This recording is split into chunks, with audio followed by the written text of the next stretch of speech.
أعوذ بالله من الشيطان الرجيم. بسم الله الرحمن الرحيم. يا بني إسرائيل اذكروا نعمتي التي أنعمت عليكم وأني فضلتكم على العالمين واتقوا يوما لا تجزي نفس عن نفس شيئا ولا يقبل منها عدل ولا تنفعها شفاعة ولا هم ينصرون. وإذ ابتلى إبراهيم ربه بكلمات فأتمهن قال إني جاعلك للناس إماما قال ومن ذريتي قال لا ينال عهد الظالمين. وإذ جعلنا البيت مثابة للناس وأمنا واتخذوا من مقام إبراهيم مصلى وعهدنا إلى إبراهيم وإسماعيل أن طهر بيتي للطائفين والعاكفين والركع السجود. وإذ قال إبراهيم رب اجعل هذا بلدا آمنا وارزق أهله من الثمرات من آمن منهم بالله واليوم الآخر قال ومن كفر فأمتعه قليلا ثم أضطره إلى عذاب النار وبئس المصير.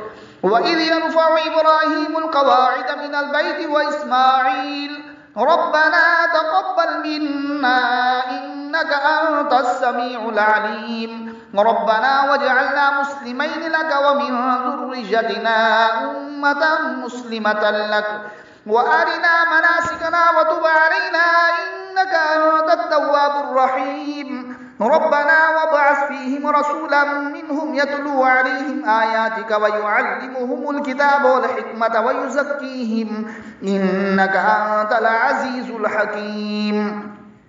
ومن يرغب عن ملة إبراهيم إلا من سفه نفسه ولقد اصطفيناه في الدنيا وإنه في الآخرة لمن الصالحين.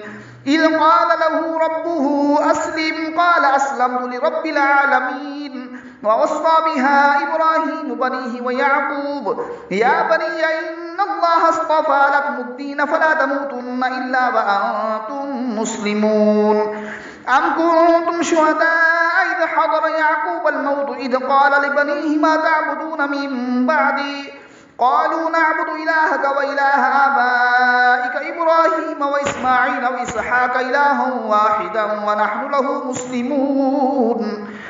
تلك أمة قد خلت لها ما كسبت ولكم ما كسبتم ولا تسألون عما كانوا يعملون. وقالوا كونوا هودا أو نصارى تهتدوا قل بل ملة إبراهيم حنيفا وما كان من المشركين.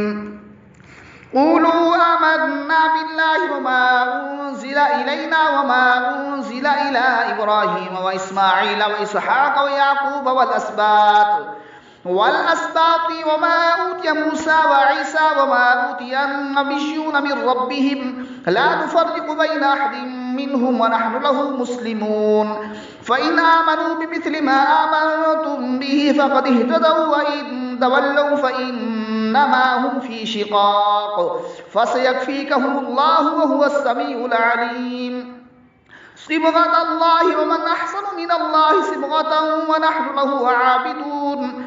قل أتحاجوننا في الله وهو ربنا وربكم ولنا أعمالنا ولكم أعمالكم ونحن له مخلصون. أم تقولون إن إبراهيم وإسماعيل وإسحاق ويعقوب والأسباط كانوا هودا أو نصارى قل أأنتم أعلم أم الله ومن أظلم ممن كتم شهادة عنده من الله وما الله بغافل عما تعملون.